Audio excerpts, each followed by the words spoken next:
Set تو ہمارے لیے گاجر مولی کی طرح ہے، جس کو چاہتے ہیں اٹھا کر جیب میں ڈال لیتے ہیں۔ عزت افزائی کا بہت شکریہ اور خدا حافظ، میں نے کہا۔ باکس واپس کرنے کے بارے میں ضرور غور کرنا، اس نے ایک بار پھر تاکید کی۔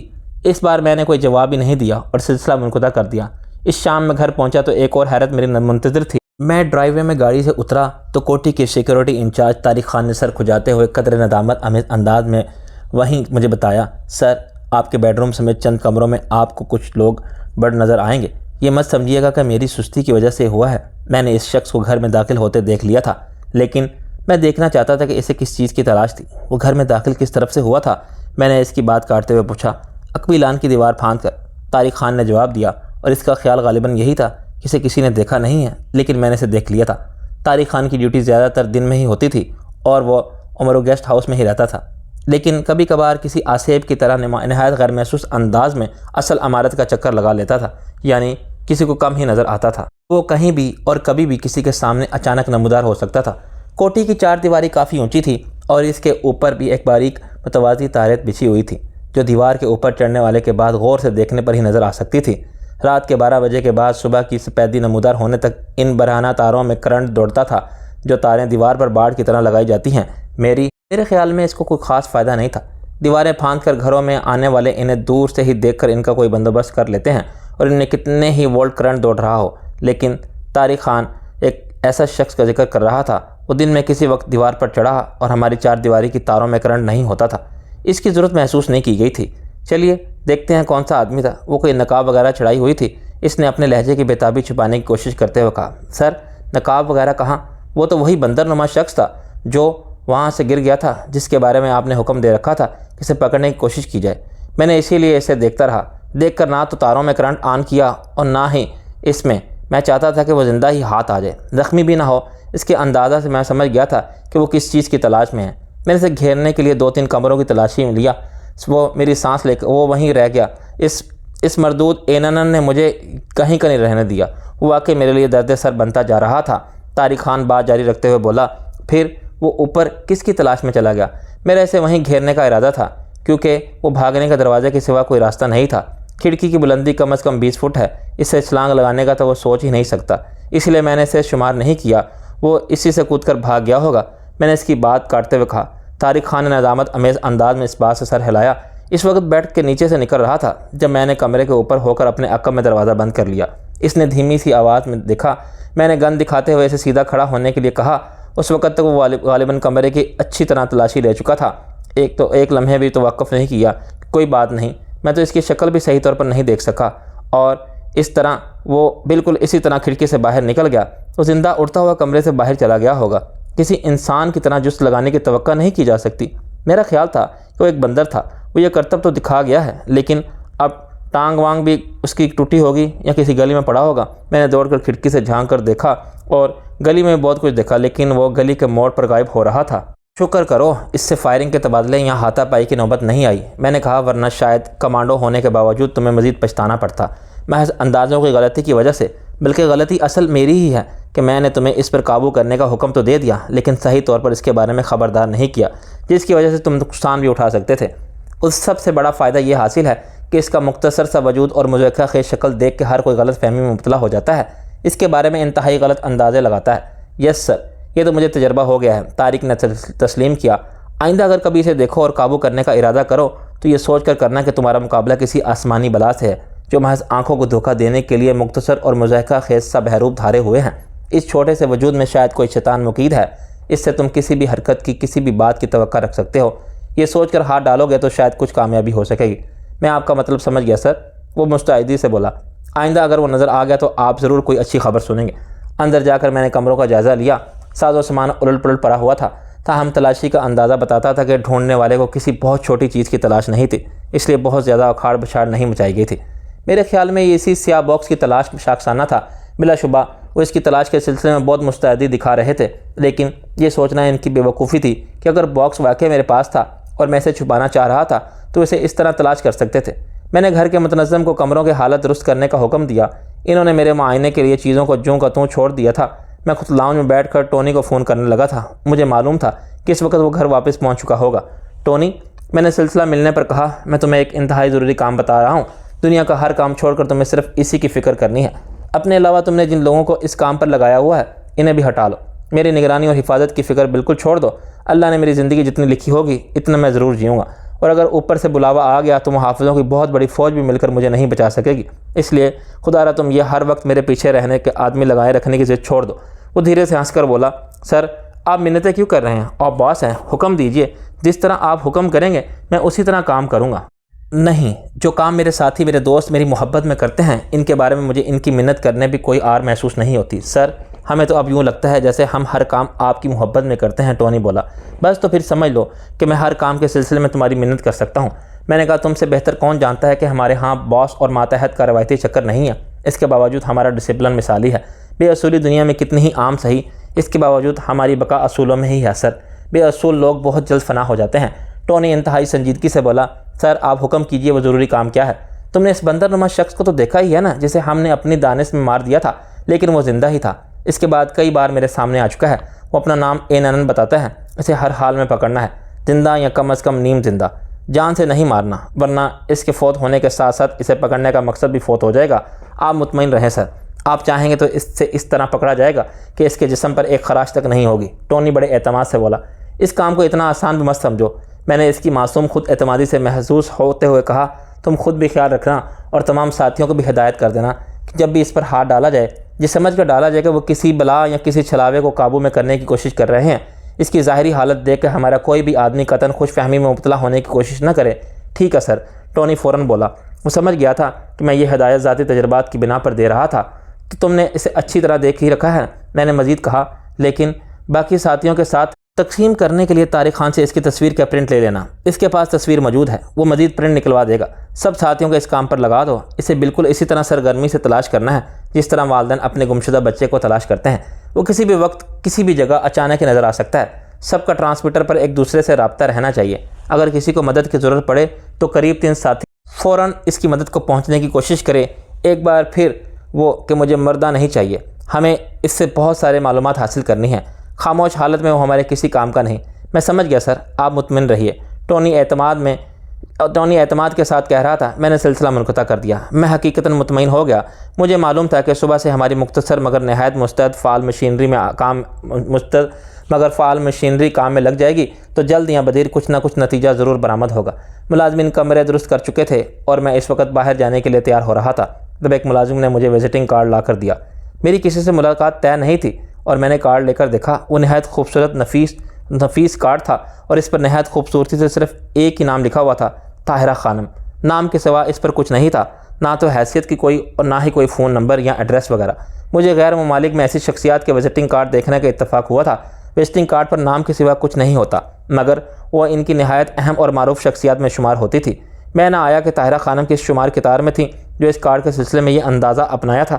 مجھے یاد پڑتا تھا کہ اس عورت کو میں نے صرف اور صرف پروڈیوسرز ایسوسی ایشن کے صدر کے ہاں اس پارٹی میں جس میں بیبی نشاط کی لاش سوئمنگ پول سے نکلی تھی، اس قتل کا سرا نام نہاد فلمی مصنف نصیر نواز سے، اور میں نے اس کے کیے کی سزا دے دی تھی۔ طارق خان نے میں نے نصیر نواز کے ساتھ ہی دیکھا تھا، وہ اس کی باہیں ڈالے مستقل اس کے ساتھ تھی۔ کسی نے مجھے بتایا تھا کہ وہ بہت دولت مند عورت تھی، بہت بڑی فائنانسر کے طور پر فلم انڈسٹری میں داخل ہوئی تھی۔ بتانے والے کے انداز سے مجھے یہی تاثر ملا، نصیر نواز ہی کی دریافت تھی اور وہی اسے فلم انڈسٹری میں لایا تھا۔ طاہرہ خانم سے اس پارٹی میں میرا محض رسمی سا تعلق تھا۔ اب نصیر نواز کی خودکشی کے بعد وہ مجھ سے ملنے آئی تھی۔ میں نے حال میں آ کر تاریک شیشے والی ایک کھڑکی دیکھا۔ وہ چم کرتی ایک خوبصورت لنکن کے پاس ڈرامہ کھڑی تھی اور تنقیدی نظر سے کوٹھی کا جائزہ لے رہی تھی۔ خان نے نظروں میں اس کا اور گاڑی کا جائزہ تبھی لے لیا، اسے ڈرائیو وے میں اتنا آگے آنے کا موقع ہی نہیں دیا کہ وہ آگے بڑھ سکے۔ مجھے دیکھ کر وہ دلکش مگر ذرا نپے تلے سے انداز میں مسکرائی۔ چہرے کے برف زار پر اس کی آنکھوں میں بہت گہرائیوں میں دل محسوسات کی ننھی سی چنگاری جھلملائی، لیکن دوسرے ہی لمحے ایک دم گم ہو گئی۔ شاید اس نے مجھے بھی سر سے پاؤں تک تماتر کے ساتھ ذہن کے مخصوص نہا خانوں میں محفوظ کرنا بھی شروع کر دیا تھا۔ میں شاید اس کے لیے جیومیٹری کی کوئی تصویر، سائنس کا کوئی ڈایاگرام تھا جسے اس کے ذہن کی کمپیوٹرائز فوٹو لائبریری اپنے اندر محفوظ کر رہی تھی۔ میں نے پہلی بار جب اسے نصیر نواز کے ساتھ دیکھا تھا تو مجھے اس میں ہلکی سی دیہاتیت کی جھلک محسوس ہوئی تھی، لیکن اس وقت وہ اپنے میک اپ، لباس اور رکھ رکھاؤ سے کو مکمل طور پر اس طبقے کی نمائندہ عورت دکھائی دے رہی تھی جن کی زندگی کا بیشتر حصہ فرانس، امریکہ اور سوئٹزرلینڈ وغیرہ میں بسر ہوتا ہے۔ شاید میں ہی پہلی ملاقات پر صحیح طور پر اس کا جائزہ نہیں لے سکا تھا۔ اس کی وجہ شاید یہ رہی ہو کہ اس وقت میرے ساتھ شعلہ بردوش ستارہ تھی جو بہت خاص موڈ میں تھی۔ وہ مجھے کسی اور طرف متوجہ ہونے کی مہلت ہی نہیں دے رہی تھی۔ معاف کیجیے گا طاہرہ خانم، میں نے انتہائی شائستگی سے کہا۔ خواتین کو اور خصوصاً خوبصورت خواتین کو انتظار کرانا انتہائی بدذوق کی دلیل ہے، لیکن مجھے مجبوراً چند منٹ آپ کو انتظار کی زحمت دینا پڑی۔ دراصل میں اس حالت میں نہیں تھا کہ آپ کی آمد کی خوشخبری سن کر فوراً آپ کے سامنے آ سکتا، ورنہ شاید میں خود باہر آ کر آپ کو ریسیو کرتا۔ اس کے چہرے کا برف زار دھیرے دھیرے تھوڑا سا پگھلا اور مسکراہٹ کی کرن جھلملائی۔ اسی دھیمی سی مسکراہٹ کے ساتھ وہ پلک جھپکائے بغیر میری طرف دیکھتے ہوئے نہایت مترنم آواز میں بولی، ہو سکتا ہے میرا شمار ان لوگوں میں ہو جو آپ کو کبھی بھی کسی بھی حالت میں دیکھ کر خوش ہوتے ہوں۔ اس کے الفاظ سے زیادہ معافی اس کے لہجے میں پوشیدہ تھے۔ میں نے بے ساختہ کہا، نزاع کی حالت میں دیکھ کر بھی بس شگونی کی باتیں مت کیجیے۔ وہ یکدم سنجیدہ ہوتے ہوئے بولی، یہ ہماری پہلی ملاقات ہے۔ اوہ ہو، آئی ایم سوری، ایسے ہی ذرا زبان پھسل گئی تھی۔ میں نے جلدی سے کہا، لیکن کیا واقعی مجھے عالم نزاع میں دیکھنا آپ کے لیے خوشی کی بات نہیں ہوگی؟ میں نے تو ابھی آپ کو زندگی کے عالم میں صحیح طور پر نہیں دیکھا، آپ نزاع کی باتیں کرنے لگے ہیں۔ میری معلومات اور میرے قیافے کے مطابق تو آپ اتنے کنوتیت پسند نہیں ہیں۔ آپ تو بدترین حالات میں بھی شگفتہ انداز میں سوچنے والے اور بیوقوف اور بے خوف انداز میں بولنے والے ہیں۔ وہ اسی مترنم دل نشیں اور ٹھہرے ٹھہرے لہجے میں بولی۔ میں حیران ہوئے بغیر نہ رہ سکا۔ وہ میرے بارے میں معلومات بھی رکھتی تھی اور قیافے بھی لگائے بیٹھی تھی جو تقریباً درست ہی تھے، لیکن یہ کیوں کر ممکن ہوا تھا میں یہ سمجھ نہیں سکا تھا۔ سردست میں نے اسے کوریدنے کی بجائے شکر گزارانہ سے لہجے میں کہا، آپ میرے بارے میں حسن ظن لے کر آئی ہیں، بتائیے کیا کام ہے؟ میں بے حد ممنون ہوں آپ کا۔ آپ کیا پینا پسند کریں گی؟ شیمپین منگا لیجئے، طبیعت بڑی بے کیف ہو رہی ہے، وہ بلا تعمل بولی۔ مجھے اندر ہی اندر اس فرمائش پر خفیف سا جھٹکا لگا، لیکن میں نے اس کا اظہار نہیں ہونے دیا۔ میں اب جس طبقے میں شامل تھا وہاں کسی عورت کے منہ سے اس قسم کی فرمائش حیرت کا باعث نہیں بننی چاہیے تھی، لیکن پھر بھی بہرحال یہ ہماری پہلی ملاقات تھی۔ طبقہ خواہ کچھ بھی ہو، پہلی ملاقات کے اپنے کچھ تقاضے، کچھ تکلفات ہوتے ہیں، لیکن ایسا معلوم ہوتا تھا کہ وہ تمام تقاضوں کو فضول سمجھ کر تمام تکلفات کو بالائے طاق رکھ کر آئی تھی۔ ملازم شیمپین اور لوازمات کے ٹرے سجا کر لے آیا تو میں نے کہا، ہیلپ یور سیلف پلیز، آپ کو خود ہی زحمت کرنا پڑے گی۔ اس نے 2 ڈرنکس تیار کیں۔ میں خاموشی سے دیکھتا رہا۔ جب اس نے ایک گلاس میری طرف بڑھایا تب میں نے کہا، شکریہ، میں پیتا نہیں ہوں۔ اسے گویا حیرت کا خاصا زوردار جھٹکا لگا۔ حیرت کے اظہار کے طور پر اس نے تیزی سے پلکیں جھپکاتے ہوئے طویل و عریض ڈرائنگ روم کی ایک دیوار کی طرف دیکھا۔ اس دیوار پر لکڑی کا خوبصورت آرائشی کام تھا جس کے عقب میں بار موجود تھا۔ ملازم نے طاہرہ خانم کے سامنے وہیں سے سب کچھ نکالا تھا۔ وہ اس طرف اشارہ کرتے ہوئے بولی، لیکن اس اہتمام میں تو ذاتی دلچسپی اور ذوق کی جھلک نظر آ رہی ہے۔ ویسے تو اب ہمارے طبقے میں بار زیادہ تر گھروں میں لوازمات شامل ہو گیا تھا، لیکن یہ خوبصورتی اور وسعت میں نے کہیں نہیں دیکھی۔ ذاتی دلچسپی تو میں عموماً ہر کام میں شامل کر لیتا ہوں۔ میں نے کہا، میں اس نظریے کا قائل ہوں کہ انسان برائی کو اپنائے تو سلیقے سے اپنائے، تو آپ اسے برائی سمجھتے ہیں؟ اس نے شیمپین کا خوبصورت فرانسیسی ہائی بال بلند کرتے ہوئے کہا جس سے وہ ایک گھونٹ بھر چکی تھی۔ ہاں، برائی تو برائی ہے، میں نے بلا تعمل کہا۔ اوہو، وہ متصفانہ انداز میں خوبصورت ہونس سکیڑتے ہوئے بولی، یہاں میرا اندازہ غلط ہو گیا۔ میں آپ کو اتنا پارسا سمجھ کر آپ کے پاس نہیں آئی تھی۔ میں نے کب کہا کہ میں پارسا ہوں؟ میں نے حیرت سے کہا، مجھے پارسائی کا دعویٰ ہرگز نہیں، لیکن میں رند خرابات بھی نہیں، تو پھر آپ کیا ہیں؟ اس نے ایک اور گھونٹ بھر کر گلاس ایک اور ادائے خاص کے ساتھ انگلیوں میں گھماتے ہوئے پوچھا۔ یہ میں خود بھی فیصلہ نہیں کر سکا۔ میں نے دیانتداری سے کہا، شاید میں کوئی بہت اچھا آدمی نہیں ہوں، لیکن اچھا آدمی بننے کے لیے کوشاں ضرور رہتا ہوں۔ کوئی نہ کوئی غلط کام کبھی کبھار ہو ہی جاتا، لیکن اس پر میں نے کبھی خوشی محسوس نہیں کی، ہمیشہ پچھتاوا ہی محسوس کیا ہے۔ میرے خیال سے یہ اس بات کی پکی دلیل ہے کہ میرا خمیر خراب نہیں ہے، ہر برائی کو صرف چکھا ہے اور چکھ کر چھوڑ دیا ہے۔ یہ میری خوش قسمتی ہے کہ میں کسی بھی نشے، کسی بھی برائی کا مستقل عادی نہیں ہو سکا۔ بہت خوب، بہت خوب۔ اس نے کمرے کے نادیدہ حاضرین کو تالیاں بجانے کا اشارہ کیا، پھر خالی ہوتے ہی گلاس کو میری طرف بڑھاتے ہوئے بولی، فرض کر لیجئے یہ گلاس اور میں ٹی وی پر آپ کا انٹرویو لے رہی ہوں۔ ہاں تو پھر جناب رفیق صاحب، یہ بتائیے آپ کی زندگی کا مقصد کیا ہے؟ میں نے اپنی سنجیدگی میں کوئی فرق نہ آنے دیا اور بات رکھتے ہوئے کہا، میں ان سلسلے میں بھی آج تک کسی نتیجے نہیں پہنچ سکا۔ کبھی کبھی مجھے اپنی زندگی کی کہانی بے مقصد محسوس ہوتی ہے۔ ایسا محسوس ہوتا ہے کہ ہمارے ہاں 99% لوگ میری طرح زندگی بے مقصد سے محروم رہے ہیں، اور دوسرے لوگوں کی طرح میرا معاملہ بھی یہی رہے گا کہ ادھر ادھر بھٹکتے، کاروبار کیا، روپیہ کمایا، کچھ اچھا کچھ برا، الجھے اور بالآخر مر گئے۔ یہ کوئی زندگی نہیں۔ ایسا تو ہوا، مجھے اس پر افسوس ہوگا، لیکن کبھی کئی غیبی مدد مجھے اطمینان دلاتی ہے کہ ایسا نہیں ہوگا۔ میرا دل کہتا ہے کہ مقدر کوئی بڑا کام لکھا ہے، قدرت مجھ سے کوئی بہت بڑا کام لینا چاہتی ہے، اس لیے وہ اتنی تیزی سے مجھے اوپر لا رہی ہے۔ میں تو بہت ہی حقیر اور بے وسیلہ سا انسان ہوں۔ 2 وقت کی روٹی کمانے کے لیے لالے پڑے رہتے تھے۔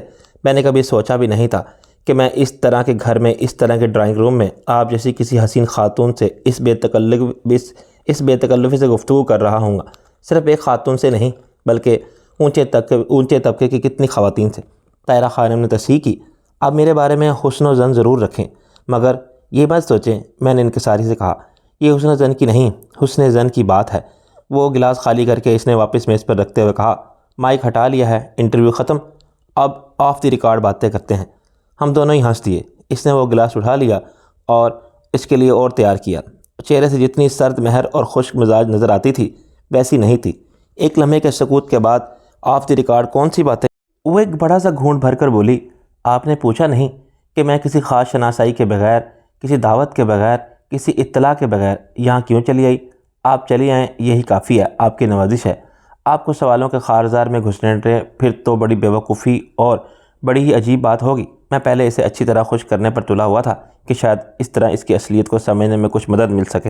ایک نالائقی تو مجھ سے پہلے ہی سرزد ہو چکی ہے کہ جب سعید صاحب کے ہاں پارٹی میں آپ سے تعارف ہوا تھا تو میں نے آپ کو دعوت نہیں دی تھی کہ کبھی کبھار ہمارے ہاں بھی تشریف لا کر اس غریب خانے کو رونق بخشیں۔ شاید میں نے احتیاطاً ایسا نہیں کیا تھا کیونکہ آپ نصیر نواز کے ساتھ تھی۔ میں نے سوچا وہ حسد اور رقابت میں مبتلا نہ ہو جائے۔ ہاں یہ عین ممکن تھا۔ وہ سنجیدگی سے بولی، شاید میں بھی اس وقت زیادہ توجہ سے آپ کی طرف اس لیے نہیں دیکھا کہ ستارہ آپ کے شانہ بشانہ تھی۔ اس نے حساب برابر کر دیا۔ میں نے لہجہ قدر مفہوم بنانے کی کوشش کرتے ہوئے کہا، جی نصیر نواز نے خودکشی کر لی تھی اور کوئی اعتراف نامہ قسم کی بھی چھوڑی تھی جس میں نہ جانے کن کن گھپلوں کا ذکر تھا۔ وہ ایک ٹک میری طرف دیکھ رہی تھی، وہ دوسرا پیگ بھی میرے سامنے اپنے حلق میں اتار چکی تھی، لیکن اس کی آنکھوں میں خمار کا شائعہ تک نہیں تھا۔ البتہ اس کی برف جیسی سفید رنگت میں زندگی کا ہلکا سا خنکار جھلکنے لگا تھا۔ ایک سانحے کے لیے مجھے یوں لگا کہ جیسے اس کی کمر میں میری روح کی گہرائی تک اتر گئی ہیں۔ میں نے پوری طرح کوشش کی کہ میرے باطن کے دروازے بند ہو جائیں، کہیں کوئی بدن باقی نہ رہے۔ میرے چہرے پر حتی الامکان معصومیت طاری ہوئی تھی۔ ہاں، خودکشی تو اس نے کر لی تھی، وہ بدستور میری آنکھوں میں جھانکتے ہوئے ٹھہرے لہجے میں بولی، لیکن نہ جانے کیوں اس کی خودکشی میرے لیے ایک معمہ بن گئی ہے، اور آپ کو معمے حل کرنے کا شوق ہے۔ میں بظاہر سادگی سے کہا، بات شوق کی نہیں، افسوس کی ہے۔ وہ پہلو بدلتے ہوئے بولی، آپ یقیناً بہت اچھا طرح اندازہ ہے کہ وہ میرا کس قسم کا دوست تھا۔ مجھے نیک پروین نظر آنے کا قطعاً کوئی شوق نہیں ہے۔ میں جو کچھ کرتی ہوں اسے چھپانے کی کوئی خاص کوشش نہیں کرتی، اور جو کچھ کہنا چاہتی ہوں اسے بھی دل میں دبائے رکھنے کی کوشش نہیں کرتی۔ مثلاً میں آپ کو یہ بتانے دینے میں کوئی ہچکچاہٹ محسوس نہیں کر رہی کہ آپ مجھے پہلی ہی ملاقات میں بہت اچھے لگے تھے۔ اس کے نتیجے میں آپ آج مجھے یہاں دیکھ رہے ہیں۔ بہت شکریہ، یہ صرف آپ کا حسن نظر ہے، ورنہ مجھے اپنے بارے میں کوئی خوش فہمی نہیں۔ میں نے ملامت سے کہا، اوہو، خدا کے لیے یہ روایتی قسم کی غیر ضروری انکساری کا اظہار کرنے کی کوشش نہ کریں۔ ہم سیدھی اور سچی باتیں کریں تو دوستی میں زیادہ لطف رہے گا۔ وہ نہایت شائستہ انگریزی میں بولی۔ یہ بھی خوب تھا کہ وہ اپنی طرف سے ہی دوستی کا پروگرام طے کر کے آئی تھی۔ میری سمجھ میں نہیں آ رہا تھا کہ کیا کہوں۔ میں نے پسندیدگی سے اس کی طرف دیکھتے ہوئے کہا، پہلی بار کسی حسین عورت نے پہلی ملاقات پر اصطاف گوئی سے ایک مرد کی تعریف کی ہے، پسندیدگی کا اظہار کیا ہے۔ عام طور پر صرف عورت ہی یہ اپنا حق سمجھتی ہے کہ اس کی تعریف کی جائے، اس سے عشق جتایا جائے۔ آپ مردوں نے اسے ایسا بنایا ہے، اس کی زبان بند کر دی ہے۔ وہ بیچاری صرف جھوٹی سچی تعریفیں سن کر ہی خوش ہوتی رہتی ہے، خوشی سے پھولی نہیں سماتی۔ اس چکر میں وہ اپنے جذبات کو بھول ہی جاتی ہے۔ انہیں لفظوں کی شکل دینا اب اس کی سرشت میں ہی شامل نہیں رہا، لیکن میں مرد کے بنائے ہوئے اس خول میں مقید نہیں رہی۔ میں اپنے جذبات کے اظہار میں اپنے آپ کو لاشعوری گھٹن میں مبتلا نہیں رکھتی۔ مجھے اگر ایک مرد اچھا لگتا ہے تو میں بھی اس سے کہہ سکتی ہوں کہ وہ مجھے اچھا لگ رہا ہے، اور کیوں اچھا لگ رہا ہے میں بھی اس سے اظہار عشق میں پہل کر سکتی ہوں۔ بے شک، میں نے سعادت مندی سے اس بات میں سر ہلایا۔ بعض لوگوں کا خیال ہے کہ اس طرح نسوانیت کا شاعرانہ تصور مجروح ہوتا ہے۔ وہ خود ہی بولی، وہ جو ایک شرمائی لجائی سکڑی سمیٹی بیٹھی ہوئی لڑکی کا تصور ہے جو بات بات پر لال گلدال ہو جاتی ہے، اس تصور کو دھچکا لگتا ہے۔ کہتے ہیں مرد کے حوصلے بلند رکھنے کے لیے تصور ضروری ہے، ورنہ کہیں وہ سکڑنا سمیٹنا شروع کر دے۔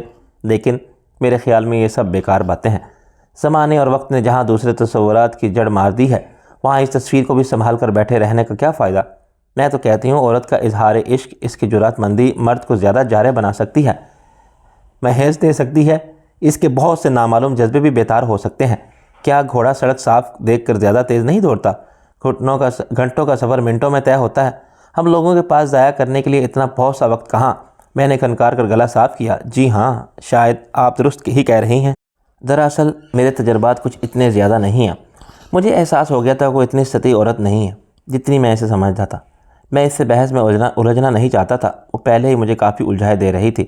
ابھی تک اس کی شخصیت کا سرا میرے ہاتھ نہیں آیا تھا، ابھی تک اس کی آمد کا مقصد حقیقتاً واضح نہیں ہوا تھا۔ اب آپ بننے کی کوشش مت کیجیے، وہ دوسرا پیک خالی کر کے رکھتے ہوئے بولی۔ اس کے پتلے پتلے اور قطرے شفاف سی ہونٹوں پر خفیف سی مسکراہٹ نمودار ہوئی۔ آپ یہ تو کہہ سکتے ہیں کہ آپ کی عمر زیادہ نہیں، مگر یہ مت کہیے کہ آپ کے تجربات زیادہ نہیں۔ میں نے بظاہر سہمے سے انداز میں چہرے پر ہاتھ پھیرتے ہوئے کہا، کیا تجربات میرے چہرے پر لکھے نظر آنے لگے ہیں آپ کو؟ وہ میرے انداز پر بے ساختہ دھیرے سے ہنس دی۔ نہیں، اتنا گھبرانے کی ضرورت نہیں، تجربات چہرے پر دکھائی تو نہیں دے رہے، اگر دکھائی دیں تب بھی انہیں پڑھنے کے لیے خاصی نظروں کی ضرورت ہوتی ہے۔ آپ کے چہرے پر تو بڑی معصومیت ہے، ابھی آپ برسوں تک ان گنت تجربات ان کی معصومیت طے میں چھپا سکتے ہیں، تو پھر آپ نے کیوں کر کہہ دیا کہ میرے تجربات زیادہ ہیں؟ یہ بھی میرا قیافہ ہے۔ آپ کے قیافے بھی آپ کی طرح حسین ہونے چاہیے۔ وہ مربیانہ سے انداز میں سر ہلاتے ہوئے بولی۔ آپ کو گفتگو کا سلیقہ کس نے سکھایا؟ وقت نے، میں نے بلا تعمل جواب دیا۔ میں نے بطور خاص کسی سے بھی کچھ سیکھنے کی کوشش نہیں کی، وقت جیسے خود بخود ہی سب کچھ سکھاتا چلا گیا۔ ہلکا سا ہنکارا ہوا اور پھر میں نے دیکھا وقت بہت مہرباں ہے آپ پر۔ ایک لمحے خاموشی رہی، پھر وہ جیسے کسی خیال سے چونکتے ہوئے بولی۔ بات ہو رہی تھی نصیر نواز کی۔ مجھے اس کی موت کا خاصا افسوس ہوا تھا، خصوصاً اس لیے کہ وہ خودکشی کرنے والا آدمی نہیں تھا۔ اس کے پاس سے ملنے والے خط میں جو باتیں لکھی ہوئی تھیں وہ اسے خودکشی پر مجبور نہیں کر سکتی تھی۔ بدنامی، بے عزتی، رسوائی، کسی جرم کی سزا کا خوف، یہ تو اس کے لیے نہایت معمولی باتیں تھیں۔ وہ زندگی سے چمٹا رہنے والا آدمی تھا، ان لوگوں میں سے تھا جو اپنی زندگی کے لیے ہزاروں زندگیاں برباد کر سکتے ہیں، اپنے فائدے کے لیے ساری دنیا کو نقصان میں دیکھنا گوارا کر سکتے ہیں۔ ایسے آدمی خودکشی نہیں کیا کرتے، وہ صرف ایک صورت میں خودکشی کرتے ہیں، یعنی اس وقت جب انہیں پکا یقین ہو جائے کہ اگر انہوں نے خودکشی نہ کی تو کسی اور کے ہاتھوں زیادہ تکلیف اور زیادہ ذلت آمیز طریقے سے مر جائیں گے۔ یہ آپ اس کی تعریف کر رہی ہیں یا برائی؟ میں نے قدرے حیرت سے پوچھا۔ تعریف نہ برائی، میں تو اس کی شخصیت کا صحیح تجزیہ کر رہی ہوں، وہ اطمینان سے بولی۔ اس کے باوجود وہ آپ کا گہرا دوست تھا، میں نے تعامل سے کہا۔ ہاں، اس نے بلا تعامل جواب دیا۔ آدمی اپنے دوستوں سے پہچانا جاتا ہے، میں نے کہا۔ مجھے اس محاورے سے اتفاق نہیں، وہ ولی انسان حال میں وہی ہو رہتا ہے جو وہ ہوتا ہے۔ آج کے مشکل زمانے میں کامیابی سے زندگی گزارنا ایک ہنر ہو گیا ہے۔ ایک ہنر مند کو اس طرح اوزار اپنے ساتھ رکھنا پڑتے ہیں، انسان کے دوسرے دراصل اس کے اوزار ہوتے ہیں۔ بہت خوب، میں نے صرف اتنا ہی کہا۔ میں اس انوار فلسفے سے محظوظ ہوئے بغیر نہیں رہ سکا، لیکن میں نے اپنے آپ ہنسنے سے باز رکھا۔ نصیر نواز زندگی کے کئی مرحلوں میں میری ضرورت تھا، ٹھہرے ٹھہرے لہجے میں بولی وہ، اور پھر وہ ہینڈسم بھی تھا۔ ہینڈسم میری کمزوری ہے، لیکن ہر ہینڈسم مرد نہیں، مائنڈ اٹ۔ اوہو، میں ہونٹ سکیڑ کر رہ گیا۔ وہ خفیف سی مسکراہٹ کے ساتھ میری طرف دیکھ رہی تھی، بات کرتے وقت وہ پلکیں کم چپکاتی تھی۔ چودھری صاحب، آپ کو کچھ اندازہ ہے کہ نصیر نواز آدمی بھلا کیوں کر خودکشی کر سکتا ہے؟ وہ یکدم ذرا آگے کو ہو کے بولے۔ اگر میں اسے ذرا بھی قریب سے جانتا تو شاید اس سلسلے میں کوئی رائے ظاہر کرنے کی کوشش کرتا۔ میں نے قدری رک کے کہا، میں آپ کے اس بات صلاحیت دوست کی شناسائی سے بالکل ہی محروم تھا۔ میں بھلا کیا اندازے لگا سکتا ہوں؟ مجھے تو ان کی موت کی خبر بھی اخبارات کے ذریعے ہی ملی تھی۔ میں نے اس کا کردار کا جو خاکہ کھینچا ہے، اس کی روح سے میں آپ کو کچھ تو رائے زنی کر سکتے ہیں نا کہ کیا ایسا آدمی خودکشی کر سکتا ہے؟ اس کے لہجے میں ہلکا سا اصرار تھا۔ یہ کم وقت مجھے کیوں کرید رہی ہے؟ کیسے کسی قسم کا شک ہو گیا ہے؟ میں نے دل ہی دل میں سوچا۔ منطقی طور پر ایسا ممکن تو نہیں تھا، میں نے بیزاری سے کہا۔ طاہرہ خانم، اس شہر میں طبی اور غیر طبی ملا کر 25-30 اموات روزانہ ہوتی ہیں۔ بعض کے بارے میں ہم جان پاتے ہیں اور بعض کے بارے میں نہیں۔ بعض کے بارے میں سننے کی کوئی خواہش بھی محسوس نہیں ہوتی۔ نصیر نواز جیسے نزدیک انہی لوگوں میں سے ایک تھا۔ وہ میرے لیے اجنبی تھا، مجھے اس کی موت کا تعصب ضرور ہوا تھا، لیکن میں پوری تفتیش کا منحمل نہیں ہو سکتا۔ آپ کے ذہن میں ہر مضمحن میں کوئی سوال، کوئی خلش یا تشنگی ہے تو آپ پولیس کو تھوڑا سا ہلائیں جلائیں، شاید کوئی کام کی بات معلوم ہو جائے۔ اس کے چہرے پر مسکراہٹ کا پوری طرح طلوع ہوئی تھی اور وہ بدلے سے لہجے میں بولی۔ اوہو، آپ تو شاید پریشان ہو گئے ہیں چودھری صاحب۔ مجھ میں دراصل یہی خرابی ہے کہ مجھے اچھا لگتا ہے، اس سے پہلی ملاقات پر ہی میں فرض کر لیتی ہوں کہ اس سے میری برسوں کی دوستی ہے۔ اس سے اپنی اور اپنی الجھنیں اس طرح زور و شور سے ڈسکس کرنے لگتی ہوں جیسے وہ بھی ان پر میری ہی طرح تڑپ اٹھے گا اور ہر گتھی کو سلجھانے کے لیے بے چین ہو جائے گا۔ میں بھول گئی تھی کہ نصیر نواز صرف میرا دوست تھا، آپ کا نہیں۔ آپ بور نہ ہوں، میں اس کے بارے میں کوئی بات نہیں کروں گی۔ اس نے بڑی ہوشیاری سے موضوع کا تاثر بدل دیا۔ اب ظاہر کرنے کی کوشش کر رہی تھی کہ وہ در حقیقت مجھے کریز رہی تھی، تاہم میں نے اپنا لہجہ خوشگوار بناتے ہوئے کہا، یہ دونوں کے حق میں اچھا ہوگا۔ پہلی ملاقات پر ایسے ناگوار دل دلا دینے والے موضوع پر زیر بحث نہیں آنے چاہیے۔ بالکل درست کہا آپ نے۔ اس کے لہجے میں اب ایک عام سی قسم کی مٹھاس ہی مٹھاس تھی۔ ویسے بھی مجھے اندازہ تھا کہ وہ نہ ایک روز نصیر نواز کسی افسوسناک انجام سے دو چار ہو ہی جائے گا۔ اس میں ایک بڑی خرابی یہ بھی تھی کہ اپنی ہر طرح کی خواہشات کی تکمیل کے سلسلے میں وہ نتائج کی بالکل پرواہ نہیں کرتا تھا۔ جو کرنا ہوتا تھا بس کر گزرتا تھا۔ یہ نہیں سوچتا تھا کہ بظاہر ہونے والی نظر آنے والی چیز گلے بھی پڑ سکتی ہے۔ میں نے شیمپین کی بوتل اور سوڈے کے سائفن وغیرہ کی طرف ارادہ کرتے ہوئے کہا، اور لیجیے نا، آپ رک کیوں گئیں؟ بس۔ وہ ہاتھ اٹھاتے ہوئے بولی، طبیعت کی بے کیفی دور کرنے کے لیے اتنی ہی کافی ہے۔ پھر وہ کھنکتی سی آواز میں دھیمی سی ہنسی اور اس کے ساتھ بولی، آپ بھی عجیب آدمی ہیں، خود پیتے نہیں، دوسروں سے فرمائش کرتے ہیں کہ اور پئیں۔ شاید آپ دوسروں کو پیتے دیکھ کر محظوظ ہوتے ہیں۔ میرے ہاں ہر ذوق کے لوگ آتے ہیں، کاروبار کے سلسلے میں، اور غیر ملکی پارٹیاں بھی آتی رہتی ہیں۔ ہوٹلوں کے علاوہ کبھی کبھار ان کا یہاں بھی قیام و طعام یا کوئی چھوٹی موٹی تقریب ہو جاتی ہے۔ میں ان سب پر اپنے نظریات و انکار کا تو نہیں ٹھونس سکتا، اور ابھی میں خود کو اس قابل نہیں سمجھتا کہ ایسی کوئی بات کر سکوں۔ اس لیے میں وعظ و نصیحت نہیں کرتا۔ اگر کبھی میرے اعمال اس قابل ہو گئے تو پھر شاید یہ جرات کیوں؟ فی الحال تو میں واقعی لوگوں کو کھاتے پیتے دیکھ کر خوش ہوتا ہوں، محظوظ ہوتا ہوں۔ اچھا چلیے ان باتوں کو چھوڑیے۔ میرے خیال ہے کہ ایک مختصر سی ملاقات میں ہم ایک دوسرے کو بہت بہتر طور پر جان گئے ہیں۔ وہ یکدم جیسے سارے مسائل کو بالائے طاق رکھتے ہوئے بولی، اب ذرا کچھ تفریح کی باتیں کرتے ہیں۔ انٹرکان میں آج رات کے زبردست ڈانسر کا شو ہے۔ ہفتے میں 3 دن شو ہوتا ہے۔ مرد ٹوٹے پڑ رہے ہیں، ٹکٹ بلیک میں بکتے ہیں۔ ایسی کیا خاص بات ہے اس میں نے سادگی سے پوچھا۔ وہ ایک آنکھ کو خفیف سا دباتے ہوئے ہلکی سی مسکراہٹ کے ساتھ بولی، تم مرد ہو، یہ تو تمہیں بہتر طور پر معلوم ہونا چاہیے۔ سنا ہے یورپ اور بیروت وغیرہ کے بڑے کامیاب دورے کر کے آئی ہیں۔ اس قسم کے ڈانس شوز میں کبھی کبھار اتفاقاً ہی جانا ہوا تھا، بطور خاص ارادہ کر کے میں کبھی نہیں گیا۔ میں نے کہا، لیکن اس میں تو چلنا پڑے گا، میرے پاس 2 عدد VIP ٹکٹ ہے۔ مجھے امید ہے آپ بور نہیں ہوں گے۔ اس کے لہجے میں اصرار تھا۔ میں حیران ہوئے بغیر نہ سکا۔ مرد تو عورتوں کو اس قسم کی دعوتیں دیتے ہیں، لیکن کسی عورت کے منہ سے مرد کے لیے اس طرح کی دعوت مجھے پہلی بار ہوا تھا۔ مجھے پہلی بار ایسا لگا۔ اس قسم کے ڈانس شوز میں نے ان مردوں کے ساتھ ان کی بیویاں یا دوست عورتوں کو دیکھا تھا۔ انہیں کافی بدمزہ ہی پایا جاتا تھا، کیونکہ ان کے ساتھی مردوں کا تمام تر توجہ ڈانسر کی ہوش شربا حرکات پر ہوتی تھی۔ بعض کے منہ سے تو صرف رال بہنے کی کسر ہوتی تھی۔ ظاہر ہے ساتھی عورتوں کے لیے یہ کوئی قابل رشک صورتحال نہیں ہوتی تھی، لیکن طاہرہ خانم یقیناً ایک مختلف عورت تھی، یا پھر دوستی میں گرم جوشی لانے کے لیے اس کا طریقہ کار مختلف تھا۔ مجھے ایک لمحے کے لیے خاموش دیکھ کر وہ بولی، ویسے بھی میں دیکھ رہی ہوں کہ آپ شاید کہیں باہر ہی جانے کے لیے تیار ہو کر آئے تھے۔ جی ہاں، اس لیے تو میں ڈانس شو کے بارے میں معذرت چاہوں گا۔ میں ایک اور ہوٹل میں باہر کی پارٹی سے کاروباری ملاقات طے ہے، میں نے حقیقتاً معذرت خانہ لہجے میں کہا۔ وہ قدرے مایوسی سے بولی، چودھری صاحب، میرے قیافے عام طور پر غلط ثابت نہیں ہوتے، لیکن آپ کے بارے میں تو میرا علم قیافہ کچھ غلط ثابت ہوتا جا رہا ہے۔ میرا خیال تھا کہ آپ